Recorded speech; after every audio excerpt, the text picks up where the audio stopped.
Local leaders కూడా sponsors చేసి పెట్టిస్తామని వాడి ప్రమోట్ కోసం యూత్ను రప్పించుకుని లోకల్ లీడర్స్ కూడా పెట్టించుకుంటా ఉంటారు. ఈ విషయంలో ఒకటి ఏంటంటే చేతులెత్తి మొక్కేది ఏంటంటే దయచేసి ఈ ఆధ్యాత్మిక కార్యక్రమాలని గణేష్ మండపాలని రాజకీయాల కోసము లేకపోతే ఏదైనా పబ్లిసిటీ కోసం ఉపయోగించుకోకూడదు. నిమజ్జనముని కూడా ఒక తన్మయత్వంతో చేయాల్సిన నిమజ్జనం అంటే దేవుణ్ణి పంపించడం ఒక తన్మయత్వంతో ఒక ఆధ్యాత్మికతో చేయాల్సిన నిమజ్జనము డ్యాన్సులు డప్పులు మత్తుతో చేస్తున్నారు. అది అటువంటిది ఎట్లా ఉంటుంది అది అసలు మనం యాక్సెప్ట్ చేయకూడదు. అదే సాంగ్ ఇప్పుడు బాగా వైరల్ గా కూడా మనకి లాస్ట్ ఇయర్ ఇచ్చారు కదా, ఒకప్పుడు ఎట్లుండేరా ఇప్పుడు ఎట్లుంది పండగ అని. అంటే దీని వెనుక ఏంటి మీకున్న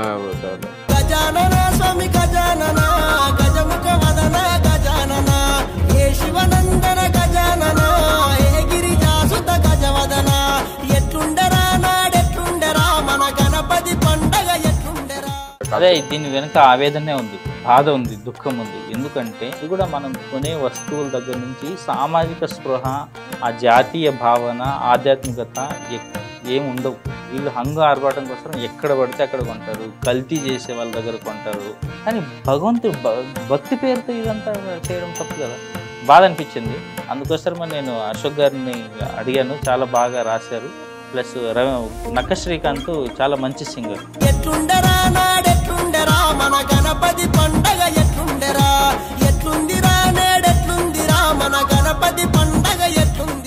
మీరు ఎప్పుడైతే ఆ పాటను గుర్తించారో అప్పటి నుంచి ఆ పాట చాలా ఫాస్ట్గా అందరూ చూస్తున్నారు.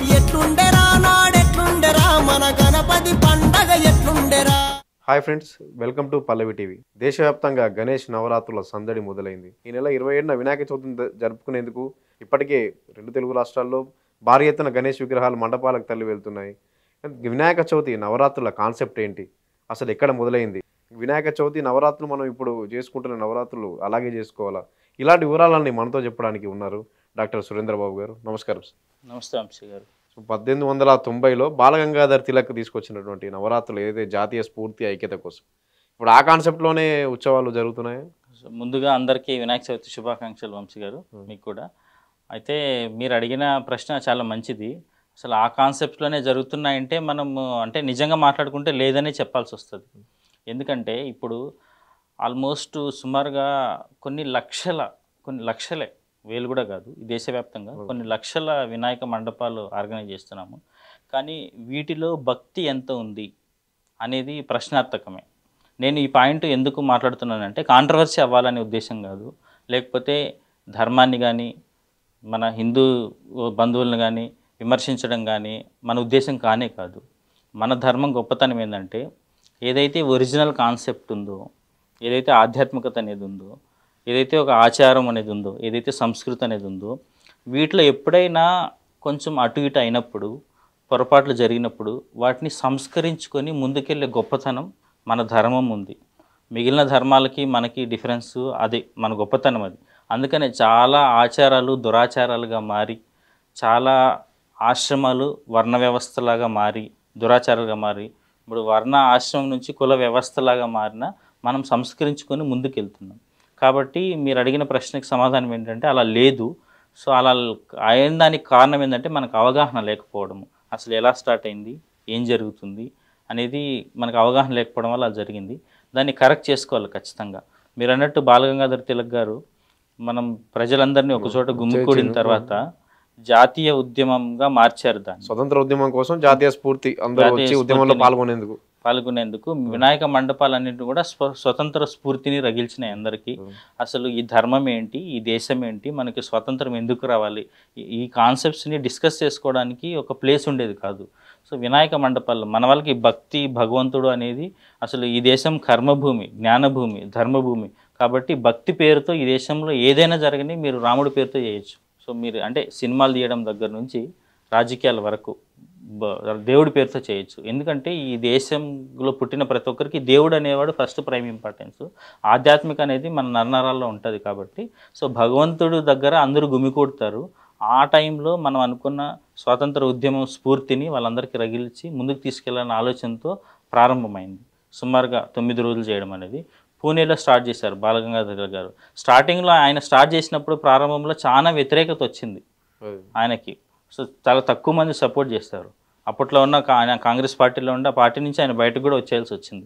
ఎందుకంటే ఈయన అతివాదిలాగా పడిన తర్వాత. సో ఆ స్ఫూర్తి అయితే ప్రస్తుతానికి లేదు, కానీ అది దురదృష్టం. మనం ఆ స్ఫూర్తిని ఖచ్చితంగా కొనసాగించాల్సిన అవసరం ఉంది. ఆ రోజు స్వాతంత్రం మనకి రాజకీయంగా లేదు, ఈరోజు స్వాతంత్రం మానసికంగా లేదు. ఆ విషయం మీరు ఎవరిని అడిగినా, కొంత జాతీయవాద భావాలు ఉన్న ఏ వ్యక్తిని అడిగినా చెప్తారు. మనము చూడ్డానికి భారతీయులము, ఆలోచన, వ్యవహారము, మన జీవనశైలి అవన్నీ కూడా విదేశీనే ఉన్నాయి, స్వదేశీ ఏవీ లేవు. సో ఈరోజు మళ్ళీ కూడా వినాయక చవితి సందర్భంగా నేను కోరుకునేది ఏంటంటే, మళ్ళీ ఆ స్ఫూర్తితో ఏదైతే బాలగంగాధర తిలక్ గారు ఆ స్ఫూర్తి రగిల్చారో ఆ స్ఫూర్తితో పండగ చేసుకోవాల్సిన అవసరం ఎంతైనా ఉంది. వినాయక చవితి పండగ అంటే ఒకప్పుడు, అంటే ఒక 30-40 ఏళ్ళ కిందట పూజ కానీ మండపాలు కానీ అన్నీ అరటాకులతో ఇట్లా ఉన్నాయి.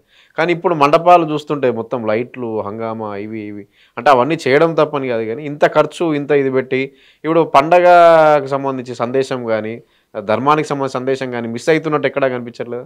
అంటే చెప్పడంలో, భక్తులు రావడంలో కానీ చెప్పడంలో కానీ అదే మనము అసలు విషయాన్ని వదిలిపెట్టేసి కొసరికి ఆర్భాటం ఎక్కువ కనిపిస్తుంది, భక్తి తక్కువ కనిపిస్తుంది. మీరు అన్నట్టు అది ఒకప్పుడు మట్టి వినాయకుడిని తయారు చేయడం వల్ల చాలా, అంటే మన ప్రతి పండగ తీసుకోండి వంశీ గారు, మీరు ప్రతి పండగలోన చాలా శాస్త్రీయత ఉండేది, మనిషికి శారీరక మానసిక ఆరోగ్యం వచ్చేది. మీరు ఏ పండగన్నా తీసుకోండి, అట్లనే వినాయక చవితి కూడా. ఇప్పుడు వినాయక చవితికి మనం ఆకులు ఏవైతే తీసుకొస్తామో వాటిని అమర్చుతాం కదా, వాటి కోసము కొంత అడవులకి గుట్టలకి అట్లా ప్రయాణం చేసేది. అసలు ఆ ప్రకృతి ఎకోసిస్టమ్ మనకు అర్థమయ్యేది.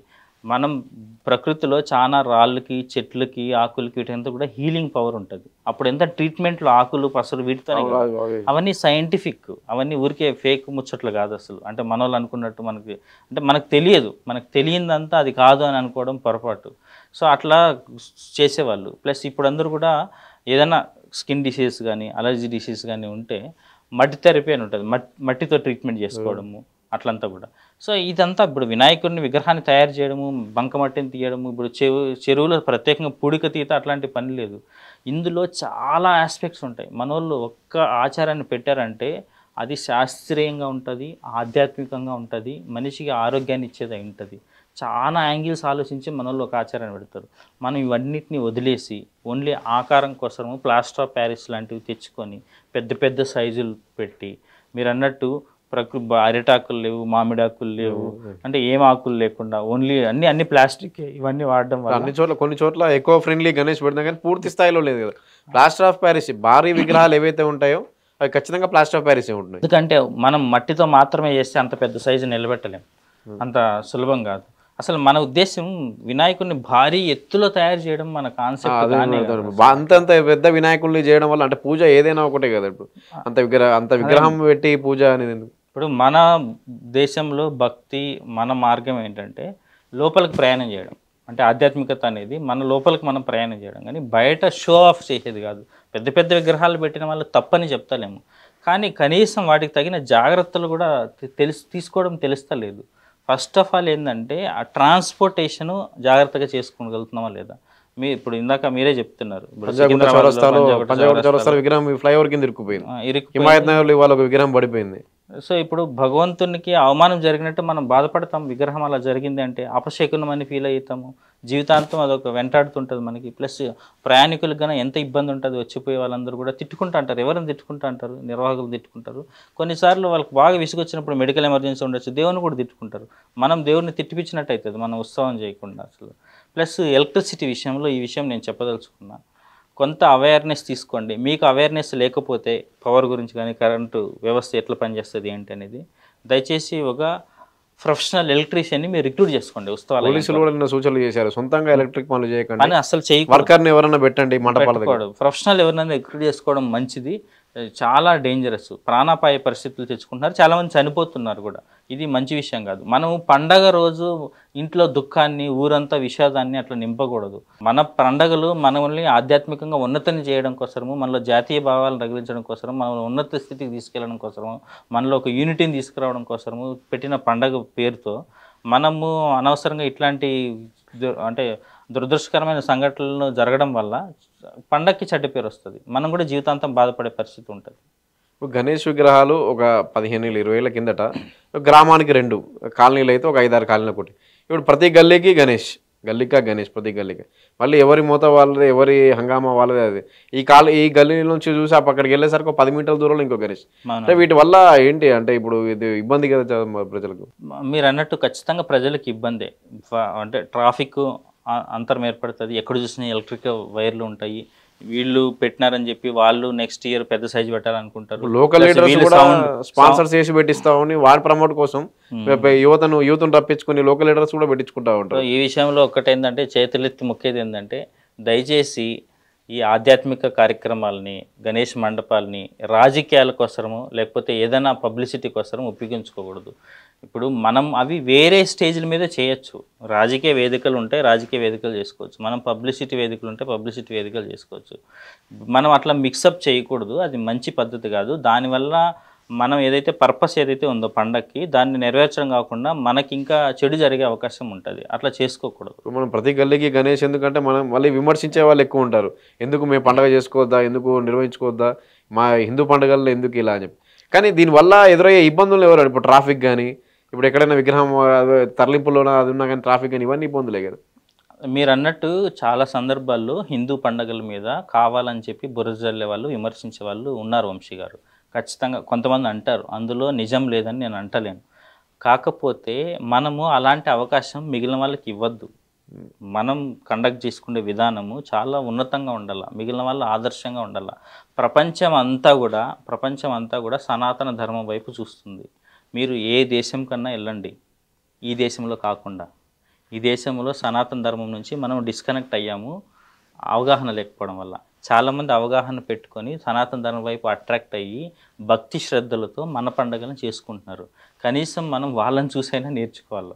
అంటే మనం సనాతన ధర్మానికి వారసులం. మన ధర్మం గురించి అన్ని విషయాలు వాళ్ళు తెలుసుకొని వాళ్ళు నిష్ఠతో భక్తితో పండుగలు జరుపుకుంటున్నారు. విదేశాలలో మీరు ఎక్కడైనా చూడండి, చాలా చిన్న వినాయకుని పెట్టుకుంటారు. రోజు పొద్దున సాయంత్రం పూజా కార్యక్రమాలు ఉంటాయి, భజన కార్యక్రమాలు ఉంటాయి. అసలు ఎవరు విగ్రహాన్ని ఇప్పుడు ఎవరైతే గణేష మండపాలు నిర్వహిస్తున్నారో వాళ్ళు ఎవరికైనా వినాయకుడి చరిత్ర కానీ, ఈ వినాయక ఉత్సవాల చరిత్ర కానీ, ఇప్పుడు వినాయకుడికి సంబంధించిన కొన్ని భజనలు కానీ, శ్లోకాలు కానీ, పద్యాలు కానీ అసలు వీళ్ళకి వచ్చా లేదా అనేది ఒకసారి మిమ్మల్ని మీరు ప్రశ్నించుకోండి. ఇప్పుడు భక్తి అంటే భగవంతుడికి నీకు నచ్చిన భాషతో మాట్లాడచ్చు, తప్పని కాదు. కాకపోతే ఇంత డబ్బులు, టైము, శక్తిని ఇన్వెస్ట్ చేస్తున్నప్పుడు అమృతాన్ని వదిలేసి వేరేటివి తాగుతా, అంటే భక్తి అనే అమృతాన్ని మనం వదిలేసి, సో ఇప్పుడు డీజేలు ఇంకా నేను రీమిక్స్ పాటలు పెట్టుకుంటా, ఇంకా నిమజ్జనం అప్పుడు అయితే చాలా చోట్ల మేము విన్నది చూసింది కూడా తాగేసి కూడా వెళ్తుంటారు. ఇది మంచి విధానం కాదు. దానివల్ల మనం ధర్మానికి ద్రోహం చేసిన వాళ్ళు అవుతాం. భజనలో అన్నారు కాబట్టి ఒకప్పుడు ఏముండేదంటే కల్చరల్ యాక్టివిటీస్ ఉండేవి. గుళ్ళో కానీ ఎక్కడైనా మండపం ఏర్పాటు చేసినా వినాయకు ఉంది, నృత్య ప్రదర్శనలు ఉండేవి, భరతనాట్యం ఇట్లాంటివి ఉండేవి. కొన్ని భక్తికి సంబంధించిన నాటకాలు వేసేవాళ్ళు, వినాయకుడి చరిత్ర నాటకాలు వేసేవాళ్ళు, కోలాటాలు వినట్టు, లేదంటే పాటల పోటీలు నిర్వహించేవారు, కబడ్డీ కానీ ఇట్లాంటివి పెట్టి. ఇప్పుడు అవి ఏమీ లేకుండా కేవలం డీజే, తీన్మార్, డ్యాన్స్ ఇవే ఎక్కువైపోయింది. అంటే ఇప్పుడు కల్చరల్ యాక్టివిటీస్ అంటే నృత్య ప్రదర్శనలు ఇవ్వడము. ఇప్పుడు చిన్నపిల్లలు ఎవరైనా ఉంటే వాళ్ళని కల్చరల్ యాక్టివిటీస్లో పార్టిసిపేట్ చేయించేవాళ్ళు, భక్తి పాటలు పాడించేవాళ్ళు, వినాయకుని పాటలు పాడించేవాళ్ళు, సింగర్స్ ఉండేవాళ్ళు. ఇటువంటి లేకుండా ఓన్లీ డీజే అయిపోయింది. అంటే ఇదెంతవరకు కరెక్ట్ ఈ కల్చర్? ఇది అసలు మనం యాక్సెప్ట్ చేయకూడదు. ఈ విషయంలో మాత్రం చాలా స్ట్రిక్ట్గా ఉండాలి. వినాయక చవితి నిర్వాహకులకి ఆ ఊర్లో ఉన్న పెద్దలు ఎవరైనా యూత్ పిల్లలకు తెలియకపోతే చెప్పాలా, ఎట్టి పరిస్థితుల్లోన భక్తి పాటలు కాకుండా వేరే పాటలు ప్లే చేయకూడదు వంశీ గారు. అది మంచిది కాదు. ఖచ్చితంగా ఎట్టి పరిస్థితుల్లోనే ఎవరైనా అంటే మత్తు పదార్థాలు తీసుకొని మండపాల దగ్గరకు వచ్చి అంటే అలాంటి పాటలు కన్నా వేరే పాటలు పెట్టుకొని డ్యాన్సులు చేయడము, అట్లా వేరేగా ఎగరడము అట్లాంటివి చేయకూడదు. వీళ్ళు 9 రోజులు వినాయకుని పెట్టుకోవాలంటే రోజుకొక కార్యక్రమం వీళ్ళు ముందే పెట్టుకోవాలి. ఇప్పుడు మనం 10 కుటుంబాలు ఉన్నాయి, కలిసి వినాయకుని పెట్టుకున్నాం. పిల్లలందరూ కలిసి ఒక్కరోజు వాళ్ళకి తెలిసిన శ్లోకాలు నేర్చుకుంటే, వక్రతుండ మహాకాయ అట్లా ఏదో ఒక శ్లోకం నేర్పించండి. ఆ సందర్భంగానే నేర్పించండి. పిల్లలు ఒకరోజు చేస్తారు, మహిళలు ఒకరోజు చేస్తారు, పురుషులు ఒకరోజు చేస్తారు. ఒక్కొక్క కుటుంబం, ఇప్పుడు 9 కుటుంబాలు ఉంటే ఒక్కొక్క కుటుంబం ఒక్కొక్క రోజు ఒక్కొక్క యాక్టివిటీ చేయాలి. అసలు ఎవరన్నా ప్రవచనకర్తలు ఉంటే వాళ్ళని తీసుకొచ్చి వినాయకుడు గొప్పతనం ఏంటి, వినాయకుడు చరిత్ర ఏంటి మన పిల్లలకు చెప్తే అసలు ఎంత బ్యూటిఫుల్ కాన్సెప్ట్స్ ఉంటాయి మన ధర్మంలో. ఇప్పుడు స్టూడెంట్స్కి మెయిన్గా ఇప్పుడు వినాయకుడు ఆకారం గురించి వాళ్ళకి వివరణ తెలిపిన చిన్నప్పుడు తెలిస్తే వాళ్ళకి అర్థమైపోతుంది. ఆయన ఆకారం సిగ్నిఫికెన్స్ మనం తెలుసుకుంటే జీవితంలో చాలా గొప్ప వాళ్ళం అవుతాం. ఇప్పుడు ఆయనకి పెద్ద పెద్ద చెవులు ఉంటాయి, అసలు దాని అర్థం ఏంటంటే మనం ప్రతిదీ వినాలా, అంటే తక్కువ మాట్లాడాలా, ఎక్కువ వినాలా అని చెప్పి. ఆయనకి సూక్ష్మ నేత్రాలు ఉంటాయి. అంటే ప్రతిది కూడా మనకు కనిపించిందంతా నిజం అనుకోవద్దు, సూక్ష్మంగా చూడాలా, పరిశీలన శక్తితో చూడాలా. అంటే ఒక రీసెర్చ్ మోడల్లో మనం ప్రతిదాన్ని చూడాలా. ఇప్పుడు మామూలు వ్యక్తులు చూడడానికి, ఒక స్కాలర్ చూడడానికి, రీసెర్చ్ చేసిన వ్యక్తి దానికి డిఫరెన్స్ ఉంటుంది వంశీ గారు. అలా చూడాలని చెప్పి. అందుకోసం ఇప్పుడు ఉండ్రాలు కానీ, ఇప్పుడు పొట్ట ఎందుకు పెద్దగా ఉంటుంది అంటే మనం జీవితంలో చాలా వాటిని డైజెస్ట్ చేసుకొని కంట్రోల్ చేసుకునే ఓపిక ఉండాలి, ఆ సహనం ఉండాలి, భరించే శక్తి ఉండాలి, ఆ ఎండ్యూరెన్స్ కెపాసిటీ అంటారు అది ఉండాలి. అట్లా అంటే చెప్తున్నాను. అట్లా ప్రతిది కూడా అలాంటివి పిల్లలకు చెప్తే వాళ్ళకి మనం భగవంతుడి గురించి అర్థమవుతుంది, ఆ భక్తిభావం పెరుగుతుంది, వాళ్ళు మరింత శ్రద్ధతో ఆ పండగని ముందుకు తీసుకెళ్తారు. మనం అలా లేకుండా దేవుడి గురించి ఏం ముచ్చటే లేకుండా మనం ఎంటర్టైన్మెంట్ కోసం ఉత్సవాలు చేసుకుంటే అది మంచి పద్ధతి కాదు. ఎంటర్టైన్మెంట్ అంటే విగ్రహాల్లో కూడా ఎంటర్టైన్మెంట్ ఉంది. ఎందుకంటే బాహుబలి గణేష్, పుష్ప గణేష్, అంటే సినిమాలలో క్యారెక్టర్లను గణేష్ విగ్రహాలు పెట్టి, ఒకప్పుడు వినాయక విగ్రహం అంటే వినాయకుడే, వినాయకుడు రూపం వినాయకుడు అంతే, లేదా శివపార్వతులు.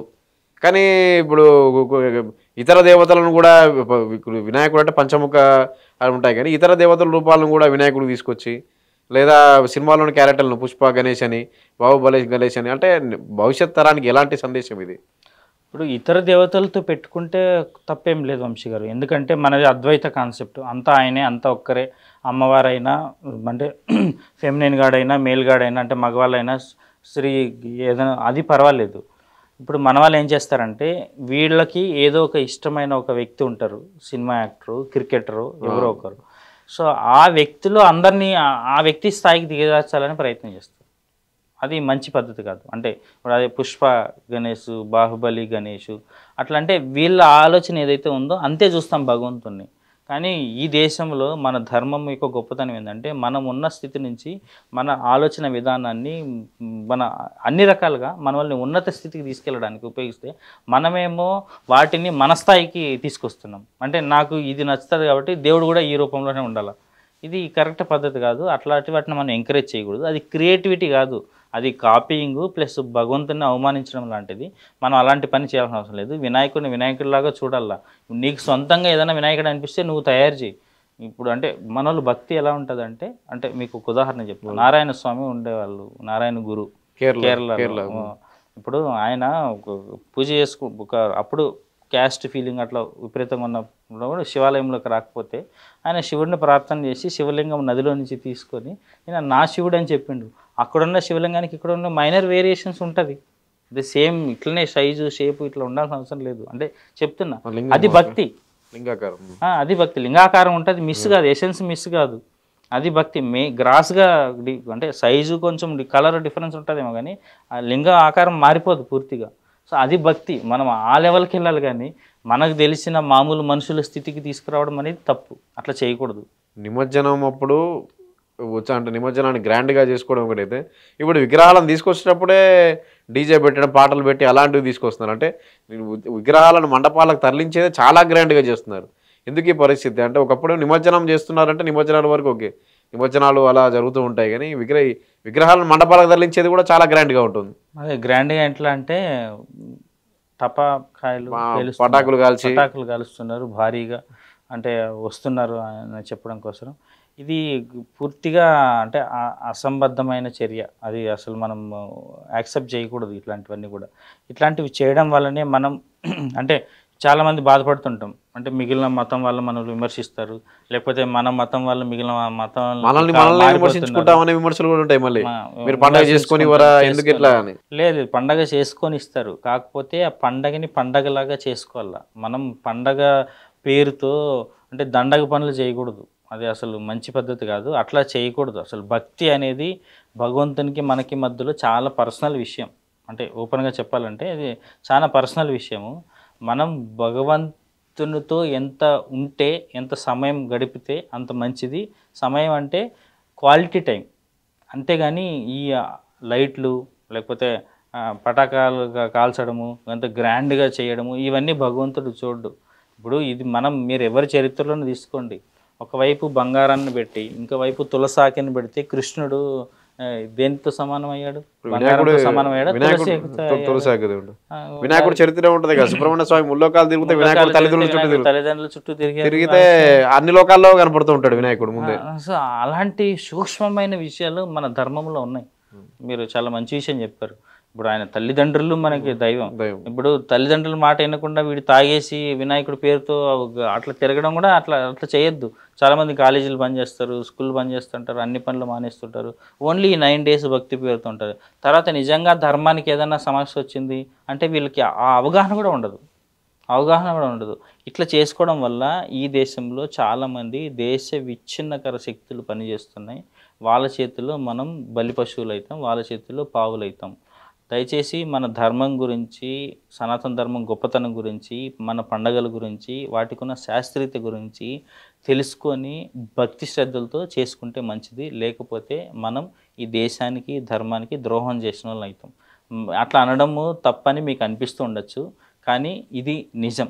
అంటే మీరు చేసిందే కరెక్టా, మేము చేసేది తప్ప, ఇలాంటివి అంటే ఈగో ప్లేన్లో దయచేసి ఆలోచించకండి. ఇది ఈగో కోసమో, మిమ్మల్ని విమర్శించడం కోసమో, మీరు చేస్తుందంతా తప్పని చెప్పడం కోసమో, మిమ్మల్ని వెక్కిరించడం కోసమో, హిందూ మనోభావాలు కించపరచడం కోసమో అలా చెప్తలేము. మనం మన ధర్మాన్ని కాపాడుకోవాలి. ధర్మాన్ని కాపాడుకోవాలంటే మన ధర్మం అంటే మనం ఆచార వ్యవహారాలు, మన జీవనశైలి, మన విలువలు, వీటిని మన భుజస్కంధాల మీద మోస్తేనే, అంటే మనం పాటిస్తేనే ఆ ధర్మం విలువ పెరుగుతుంది. అవి పాటించకుండా మనం పాశ్చాత్య కల్చర్ను అంటే అన్నీ మిక్స్ చేసేస్తున్నాం. మందు దాగి చిందులేసి అది మన ధర్మం కాదు. మనం వాటి నుంచి బయటపడడానికి ఇప్పుడు ఉత్సవాలు చేసుకుంటాం. మనకి ఇన్ని పండగలు ఎందుకున్నాయి? మిగిలిన వాళ్ళకి సంవత్సరానికి 1-2 పండుగలే ఉన్నాయి. మనకి ఇన్ని పండుగలు ఎందుకున్నాయి? ఈ పండుగలు అందరూ సామూహికంగా చేసుకోవడం వల్ల అదొక హీలింగ్ ప్రాసెస్. మనకు తెలియకుండానే మన ఆత్మీయ మిత్రుల్ని, మన కుటుంబ సభ్యులను కలిస్తే మనకి ఎన్ని సమస్యలు ఉన్నా మనకు తగ్గిపోతాయి. అదే భగవంతుడి దగ్గర అయితే మన మనసు ప్యూరిఫై అవుతుంది. ఇంకొక ప్లేన్లోకి వెళ్ళి ఆలోచిస్తాం. ఆ టైంకి నిజంగానే భక్తితో పండగ చేసుకున్నప్పుడు మనకి జీవితంలో ఉన్న చాలా చిన్న చిన్న సమస్యలన్నీ కూడా, అంటే ఎంత పెద్దగా అనిపించినా చాలా చిన్నగా అనిపిస్తుంది సమస్య. ఆ సమస్య చాలా చిన్నగా అయిపోతుంది. పెద్ద సమస్య అనిపిస్తుంటుంది అప్పటి వరకు. కానీ మనం భక్తి భావంతో ఉన్నప్పుడు, ఆ భగవంతునితో నిజంగా ఆ పూజా విధానము, ఆ యజ్ఞయాగాదులు కానీ చేసినప్పుడు ఆ సమస్యలన్నీ చాలా చిన్నగా కనిపిస్తాయి. ఎందుకంటే మనకి ఆత్మశక్తి మేల్కొంటుంది. మనకు ఏదైతే సోర్స్ ఆఫ్ ఎనర్జీ ఉందో యూనివర్స్ మొత్తానికి, భగవంతుడు, ఆ సోర్స్ నుంచి మనకి ఎనర్జీ వస్తుంది. మనం అలాంటి పనులు చేయాలి. కానీ మనకున్న శక్తిని పోగొట్టుకునేటట్లు, ఆర్థికంగా దివాలా తీసేటట్లు, మిగిలిన వాళ్ళ దగ్గర విమర్శలు ఎదుర్కొనేటట్లు మనం తాగి పడిపోవడము, యాక్సిడెంట్లు చేసుకోవడము, ఇలాంటివి చేసుకోవడం మంచి పద్ధతి కాదు. పూజా విధానం ఉన్నది. పూజా విధానం అప్పటికి ఇప్పటికి ఏమైనా మారింది అంటే వినాయక పూజా విధానం, ఈ పూజా విధానం శాస్త్రీయంగా అంటే ఎలా జరగాలి, ధర్మం ప్రకారం అలా జరుగుతుందా? పూజా విధానము అప్పట్లో అయితే పూజా విధానం అంటే పద్ధతి ప్రకారం తెలుసుకొని, ఇప్పుడు భార్య భర్తలు పిల్లలు కూర్చొని కుటుంబం సభ్యులు చేసేవాళ్ళు.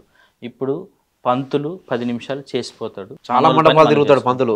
10 నిమిషాలు పంతులు చేసిపోతాడు. మనోళ్ళ పని మనోళ్ళు చేసుకుంటూ ఉంటారు. పంతులు అసలు చాలా బిజీగా ఉంటారు. ఈ 9 రోజులు ఒకటే మంతులు దాదాపు ఒక 20-30 మండపాలు పట్టుకుంటాడు. అదే అందుకోసమనే ఇప్పుడు మనం ఏంటంటే, మనం ఖచ్చితంగా పంతుల దగ్గర పూజ చేపించాలా అట్లా ఆ కాన్సెప్ట్ లేదు మన దగ్గర. అంటే మీరు చాలా మంచి పాయింట్ తీసుకొచ్చారు. ఇప్పుడు పెళ్ళిళ్ళలో కూడా చాలా మంత్రాలు భార్య భర్త నేర్చుకొని చదవాలా, వాటి అర్థం తెలుసుకోవాలా. కానీ మన పెళ్ళిళ్ళలో పంతులు చదివేస్తాడు అన్ని. భార్య చెప్పాల్సింది పంతులు చెప్తాడు, లాస్ట్గా అట్లా అది అసలు ఎందుకు అంత ఫోర్స్ ఎవరు చేస్తున్నారు మన వాళ్ళని? ఖచ్చితంగా భగవంతుడు ఏమైనా ఫోర్స్ చేస్తున్నాడా? మన భగవంతుడు ఫోర్స్ చేయడు. మన భగవంతుడు రూల్స్ రెగ్యులేషన్స్ అట్లా కాదు. నన్ను నమ్ము, నాకు పూజ చేయి, నేను నీకు ఇది ఇస్తాను. ఈ బిజినెస్ పెట్టుకోలేదు మన భగవంతుడు. మనది బిజినెస్ రిలీజియన్ కాదు ఇది. అంటే బిజినెస్ చేసే మొత్తం కాదు ఇది. భగవంతుడు మన మనసు చూస్తాడు, మన శ్రద్ధను చూస్తాడు. సో మనకి ఎంత శ్రద్ధ ఉంది, మీకు సమయం ఉంటే శ్రద్ధ ఉంటే నిజంగా మంత్రాలు మనం చదువుకొని పూజా విధానం చేసుకొని పంతులు గారి సహాయం తీసుకోవాలా. పంతులు చేసేటివి పంతుల దగ్గర చేయించాలి. కానీ మనం చేసేటివి, పంతులు చేసేటివి అన్ని పంతులే చేస్తాడు. మనం మాత్రం ఏం చెయ్యం. మనం వస్తువులను తీసుకొచ్చి అక్కడ పడేస్తాం. లిటరల్గా చెప్పాలంటే పంతులు చేసుకొని పోతాడు. ఇది మంచి పద్ధతి కాదు అసలు. మనం మంత్రం అని ఎందుకంటున్నానంటే, నేను మంత్రం అనేది శక్తి, అది సైన్స్. ఆ శక్తి వల్ల ఆ పదాలు ఉచ్చరించడం వల్ల మనలో మనకు తెలియకుండానే చాలా గొప్ప మార్పు జరుగుతుంది. అది ఒక హీలింగ్ ఫినామినా. అంటే మనసు శరీరము రెండు ఒక చాలా రుగ్మతుల నుంచి బయటపడే విధానం మనది. ఆ శబ్దం అనేది ఇప్పుడు గుడిలో గంట కొట్టడం కానీ, మంత్రాలు చదవడం లాంటివి కానీ, అవన్నీ పంతులు చదువుకుంటే పంతులకు మాత్రమే మంచి జరుగుతుంది, మనకు కాదు. మనం అది కూడా కూడా వింటలేం మనం. అది వింటే కొంతవరకు జరుగుతుంది, కానీ మనమే చదివితే అది చాలా మంచి జరుగుతుంది. అందుకోసమనే ఒక రిక్వెస్ట్ ఏంటంటే, అదే పూజా విధానాన్ని తెలుసుకొని కుటుంబ సభ్యులందరూ కూర్చొని ఎవరైతే మండప నిర్వాహకులు ఉంటారో మనం సొంతంగా చేయడం మంచిది. పంతులు గారి సహాయం తీసుకోవచ్చు. ఇప్పుడు నిమజ్జనం కాన్సెప్ట్ ఉంది. నిమజ్జనం సంబంధించి 9 రోజుల పాటు భగవంతుడికి అన్ని పూజలు చేసి మొక్కి పూజించి అన్ని ప్రసాదాలు అవన్నీ పెట్టి ఇంత చేసి చివరికి నిమజ్జనం చేయాలంటే మరి భక్తుడిగా ఎలా ఉంటుంది అసలు? అదే యాక్చువల్గా ఇది నేను కల్లారా చూశాను వంశీ గారు. అంటే మా క్లాస్, నేను ఉస్మానియా మెడికల్ కాలేజీలో మా క్లాస్మేట్ అబ్బాయి పేరు కూడా వంశీని. నేను ఆయన చూశాను డైరెక్ట్గా. అంటే మాకు కూడా అనిపించింది 9 రోజులు నిజంగా భక్తి శ్రద్ధలతో అక్కడే పడుకుంటాం. ఎందుకంటే మండపంలో ఏవి అపశృతి జరగకూడదు. ఇప్పుడు చాలా జంతువులు వచ్చిపోతుంటాయి, పిల్లులు కుక్కలు ఇట్లా కూడా వచ్చిపోతుంటాయి. అట్లా ఆల్మోస్ట్ 9 days అక్కడే భగవంతుడితో మనము ఉండి పూజ అన్నీ అంటే పూజ కార్యక్రమాలు అవన్నీ చూసుకొని అన్ని శ్రద్ధలు తీసుకొని ప్రసాదము అన్ని ఏర్పాట్లుగా చూసుకొని ఒక 9 రోజులు ఉంటే అంటే మనకి తెలియకుండానే మనలో ఒక కొత్త పర్సన్ తయారవుతారు. మన కల్చర్లో ఈ మాలలు వేసుకుంటారు, అయ్యప్ప స్వామి మాలలు, హనుమాన్ మాలలు, ఇవి వేసుకోవడం వల్ల ఉద్దేశం కూడా అంతే. అసలు మనం భగవంతుడిలో ఒక భాగం అయిపోతాం. భగవంతునికి మనకి ఒక విడదీయలేని బంధం ఏర్పడుతుంది. అసలు ఆ నిమజ్జనం చేసేటప్పుడు లిటరల్గా చాలా ఎమోషనల్ అయిపోయిండు. అబ్బాయి అయితే ఏడ్చేసిండు. అసలు వినాయకుడిని వదిలిపెట్టే బుద్ధి కాదు. నిజంగా భక్తి శ్రద్ధలతో చేస్తే అంత అటాచ్మెంట్ వస్తుంది.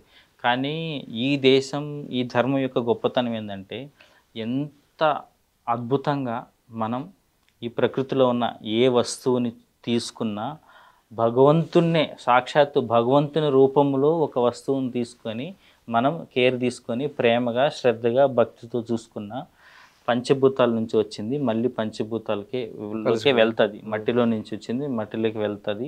పంచభూతాల నుంచి వచ్చిన ప్రతిది కూడా పంచభూతాల్లోకి వెళ్తుంది. అది ఎవరైనా కానీ, నేను ఈ శరీరము అంటే ఏ మనిషి అన్న అంటే పుట్టినది ఖచ్చితంగా మళ్ళీ పంచభూతాల్లోకి వెళ్ళిపోతుంది అని చెప్పే ఒక అద్భుతమైన అద్వైత కాన్సెప్ట్ ఇది. దీన్ని కూడా అర్థం చేసుకోరు మన వాళ్ళు. అంటే ఏం చెప్పాలి అంటే నిమజ్జనముని కూడా ఒక తన్మయత్వంతో చేయాల్సిన నిమజ్జనం, అంటే దేవుణ్ణి పంపించినప్పుడు ఒక తన్మయత్వంతో ఒక ఆధ్యాత్మికతో చేయాల్సిన నిమజ్జనము, డ్యాన్సులు, డప్పులు, మత్తుతో చేస్తున్నారు. అది అలాంటిది ఎట్లా ఉంటుంది? అది అసలు మనం యాక్సెప్ట్ చేయకూడదు. మేమైతే అంటే ప్రతి చోట్ల ఇది చెప్పేవాళ్ళం. ఈవెన్ కాలేజీలో, చాలా మెడికల్ కాలేజీలో, ఇంజనీరింగ్ కాలేజీలో, డిగ్రీ కాలేజీలో కూడా పిల్లలు చేస్తూ ఉంటారు. కానీ లాస్ట్ డే కొంతమంది మందు తాగేసి నిమజ్జనాలు కన్నా అటెండ్ అవుతుంటారు, డ్యాన్సులు చేసుకుంటారు. ప్రమాదం కూడా కదా, ప్రమాదం చాలా వరకు. అందుకనే ఇప్పుడు నేను ఒక సినిమాలో కూడా చూశాను, వినాయక చవితి ఉత్సవాల్లో వేరే ఒక మతానికి సంబంధించి ఒక వైఫ్ అండ్ హస్బెండ్ వెళ్తుంటే ఎవరో ఏమో అన్నారని చెప్పి. సో అలాంటి సీన్లు చూసినప్పుడు చాలా బాధ అనిపిస్తుంది. ఒక సనాతన ధర్మాన్ని ప్రేమించే వ్యక్తిగా, ఒక హిందువుగా చాలా దుఃఖం అనిపిస్తుంది. ఒక డైరెక్టర్ ఎందుకు ఆ సీన్ చూపించాడు ఆ సినిమాలో? వేదం సినిమా అనుకుంటున్నాను, ఎందుకు అట్లా నాకు చాలా బాధ అనిపించింది. కోపం వస్తుంది డైరెక్టర్ల మీద కూడా. కానీ ఎందుకంటే ఎవడో తాగేసి అట్లా చేస్తుంటాడు, లేకపోతే ఎందుకు చూపిస్తారు అట్లా? అంటే మనం ఆ స్థాయికి వెళ్ళకూడదు. మనం ఇంకొకరి దగ్గర ఏదో చెప్పించుకునే స్థాయికి వెళ్ళకూడదు. మనం ప్రపంచం మొత్తం బట్టలు లేకుండా ఉన్నప్పుడు ఈ దేశంలో సంస్కృతి ఉంది, అలాంటి వాళ్ళము నాగరికత ఉంది. అలాంటి వాళ్ళము ప్రపంచానికి ఒక మార్గదర్శనం చేయాల్సిన వాళ్ళము, ఒక ఐడియల్గా ఉండవలసిన వాళ్ళము, ఒక రోల్ మోడల్గా ఉండాల్సిన వాళ్ళము. భగవంతుడు ఊరేగింపులో అపశృతులు జరిగే అంతలా మనల్ని మనం మర్చిపోయి అంటే మత్తులో మునిగి డ్యాన్సులు చేసుకుంటా, అది కూడా భక్తి పాటలు కాకుండా సినిమా పాటలు ఇంకా పిచ్చి పాటలు పెట్టుకొని డ్యాన్సులు చేయడం అనేది మంచి ఆచారం కాదు. ఇవి మనం అసలు ఏ రకంగా అంటే నాకు అనిపిస్తుంది, ఎవరు ఏమన్నా అనుకోనియండి, ఇప్పుడు మనోభావాలు దెబ్బతింటాయని ధర్మానికి దేశానికి ద్రోహం చేయకూడదు. ఇది నా ఆలోచన వంశీ గారు. అందుకోసమనే మేము లాస్ట్ ఇయర్ ఒకప్పుడు ఎలా ఉండేది వినాయక చవితి, అదే ఇప్పుడు ఎలా ఉంది అనే ఉద్దేశంతో ఒక పాట కూడా రాపిచ్చి రిలీజ్ చేసాం. అదే సాంగ్ ఇప్పుడు బాగా వైరల్గా కూడా మారింది. లాస్ట్ ఇయర్ ఇచ్చే కదా, ఒకప్పుడు ఎట్లుండేరా ఇప్పుడు ఎట్లుంది పండగ అని చెప్పి. అంటే దీని వెనుక ఏంటి మీకున్న? అదే దీని వెనుక ఆవేదనే ఉంది, బాధ ఉంది, దుఃఖం ఉంది. ఎందుకంటే అసలు ఎంత అద్భుతమైన విషయాన్ని మనం వదిలేసి చాలా తుచ్చమైనవి, చాలా అంటే ఎట్లా అంటే మీరు ఒక కొన్ని వేల కోట్ల భాండాగారాన్ని వదిలేసి చాలా చిల్లర ఏరుకుంటున్నారు అనుకో ఎవరైనా, ఎలా అనిపిస్తుంది చూస్తే? దాని విలువ తెలుసుకోకుండా మన ప్రవర్తన అంతా మారిపోయింది. ఒకప్పుడు జాతీయ భావన, హిందూ నేషనలిజం అనే కాన్సెప్ట్ని బాలగంగాధర తిలక్ గారు తీసుకుపోతే చాలా మండపాల్లో ఎవరినన్నా మీరు అడగండి, 10 మంది యువకులను తీసుకుని అడగండి, ఆయన పేరు కూడా తెలిసి ఉండదు, ఆయన కాన్సెప్ట్ కూడా నవరాత్రుల ఉత్సవాలు ఎక్కడి నుంచి మొదలయ్యాయని చాలా మంది తెలీదు. అందుకనే మీ పల్లవి ఛానల్ నుంచి నాకు ఒక రిక్వెస్ట్ ఏంటంటే అన్ని మండపాల్లో బాలగంగాధర తిలక్ గారు ఫోటో పెట్టండి, మన పిల్లలకి ఆయన గురించి చెప్పండి. ఆయన రన్ చేసిన కేసరి పత్రిక కానీ, వాళ్ళు మన స్వాతంత్రం కోసం వాళ్ళు చేసిన త్యాగం కానీ, వాళ్ళ కాంట్రిబ్యూషన్ కానీ, వాళ్ళు ఎంత కష్టపడ్డాడు. ఇప్పుడు కొన్ని లక్షల కోట్ల ఈ దేశ చరిత్ర కాపాడడానికి కొన్ని లక్షల మంది వాళ్ళ ప్రాణాలను వదిలేశారు. సో ఇంత త్యాగం తర్వాత వచ్చిన స్వాతంత్రాన్ని, ఈ దేశాన్ని మనం ఊరికే మందు దాగి చిందులేసుకుంటా, భక్తి లేకుండా రక్తిలో మునుగుతా, భగవంతుని పేరుతో ఇప్పుడు చందాలు దందాలు చేస్తా ఇలా ఉంటే బాధ అనిపించి దాన్ని చూసి తట్టుకోలేక నేను పెద్దింటి అశోక్ గారు ఉంటారు సిరిసిల్లలో, మీకు తెలుసు, చాలా గొప్ప రచయిత.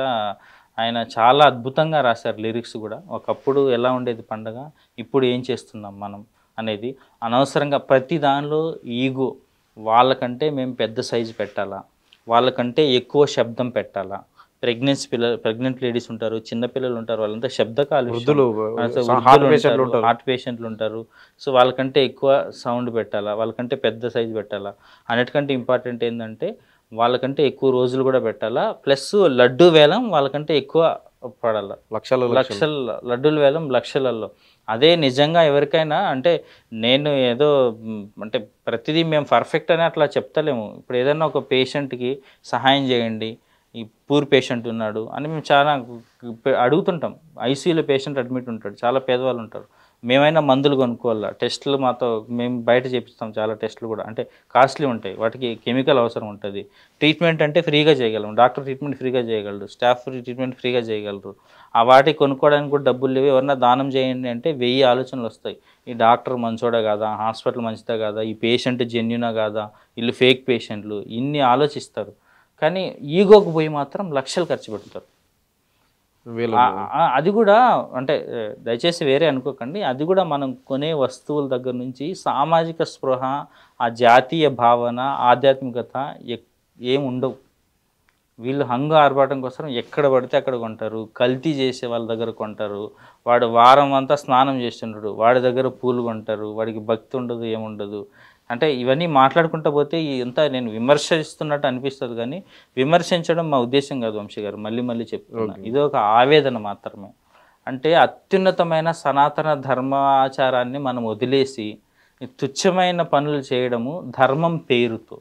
ఇప్పుడు మనం ఓన్లీ డీజే సాంగ్స్ పెట్టుకుంటాం కదా, దానికి ఒక కార్యక్రమం పేరు పెట్టుకోండి, తాగండి, ఎగరండి. ఇప్పుడు పబ్బులోకి వెళ్ళి నువ్వు పూజ ఎందుకు చేస్తావు అని మేము అడుగుతామా?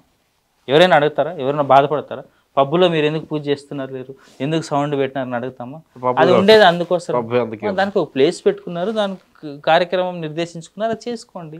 కానీ భగవంతుడు భక్తి పేరుతో ఇదంతా చేయడం తప్పు కదా, బాధ అనిపించింది. అందుకోసమే నేను అశోక్ గారిని అడిగాను, చాలా బాగా రాశారు.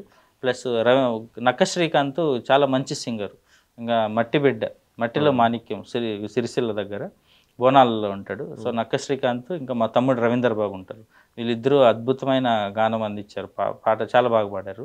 అది మేము బేసికల్గా ఎంటర్టైన్మెంట్ పాటలు, ఇంకా డబుల్ మీనింగ్ పాటలు ఇట్లాంటివి అయితే ఫుల్ వైరల్ అవుతాయి, మనోళ్ళు స్క్రీన్లో మొత్తం లక్షలు కోట్లు చూస్తూనే ఉంటారు. సో ఏదైనా మెసేజ్ ఓరియంటెడ్ సాంగ్స్ పోవు. కానీ నేను మీకు ప్రత్యేక ధన్యవాదాలు ఎందుకు చెప్పాలనుకుంటున్నానంటే, మీరు ఎప్పుడైతే ఆ పాటను గుర్తించారో అప్పటి నుంచి ఆ పాట చాలా ఫాస్ట్గా అందరూ చూస్తున్నారు. నాకు ఆల్మోస్ట్ ఒక 100 మెసేజ్లు వచ్చింటాయి, సార్ ఈ ఆలోచన మీకు ఎలా వచ్చింది, చాలా అద్భుతంగా ఉన్నాయి లిరిక్స్ కానీ, చాలా మంచి సందేశం ఉంది అని చెప్పి.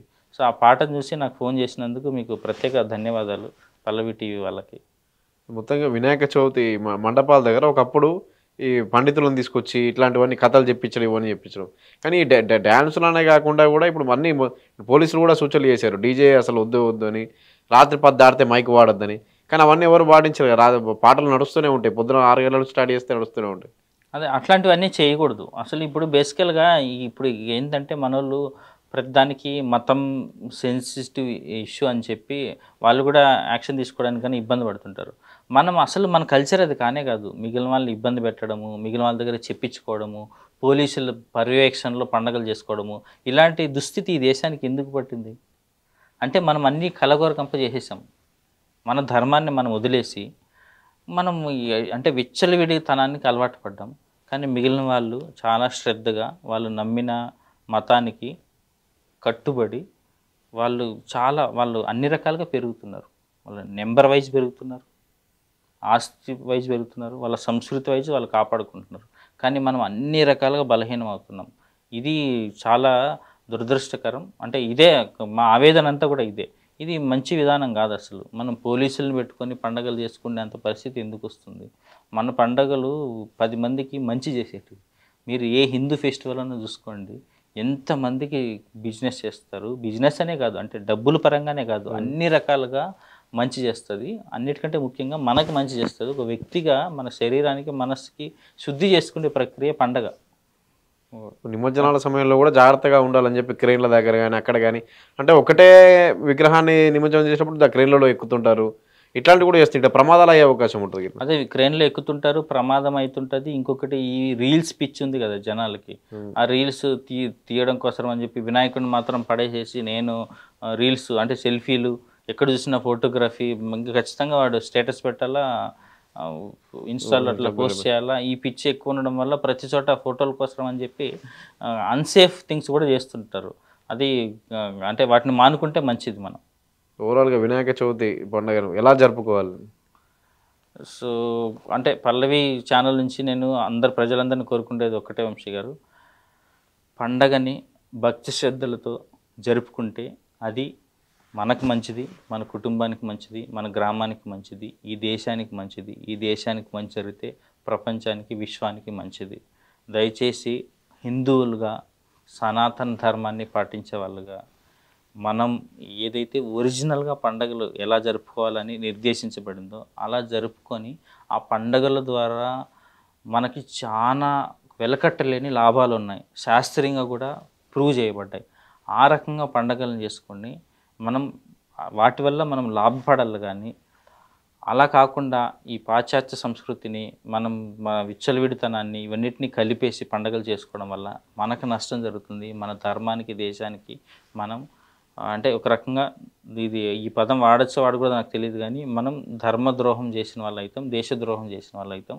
దానివల్ల భగవంతుని కృప కాదు కదా, అది మంచి పద్ధతి కాదు. అసలు భగవంతునికి సంబంధం లేని విషయాలు మనం చేస్తున్నాం పండగల పేరుతో. అట్లా చేయకూడదు. మరొకసారి అందరికీ వినాయక చవితి శుభాకాంక్షలు. అందరూ భక్తి శ్రద్ధలతో పండగ చేసుకోవాలని కోరుకుంటున్నాము. అంటే జాగ్రత్తలు ఖచ్చితంగా తీసుకోండి. అట్లీస్ట్ మనం ఈ సంవత్సరం సరే మేము పెద్ద పెద్ద విగ్రహాలను తెచ్చుకోవద్దు, పెద్ద విగ్రహాలు పెట్టద్దని కాదు, ఏమన్నా చేయొచ్చు భక్తితో. భక్తి లేకుండా ఏం చేసినా దండగే. భక్తి లేకుండా, జాతీయ భావన లేకుండా, ఆధ్యాత్మిక చైతన్యం లేకుండా ఈ పండగ ఈ వినాయక చవితినే కాదు, మనం రాబోయే ఇప్పుడు దసరా ఇవన్నీ ఏ పండగ చేసుకున్నా కూడా ఆ పండగలన్నీ కూడా దండగనే అవుతుంది. వినాయక చవితితో పాటు ఈ తీసుకోవాల్సిన జాగ్రత్తలు కూడా చక్కగా వివరించారు. ధన్యవాదాలు. Thank you.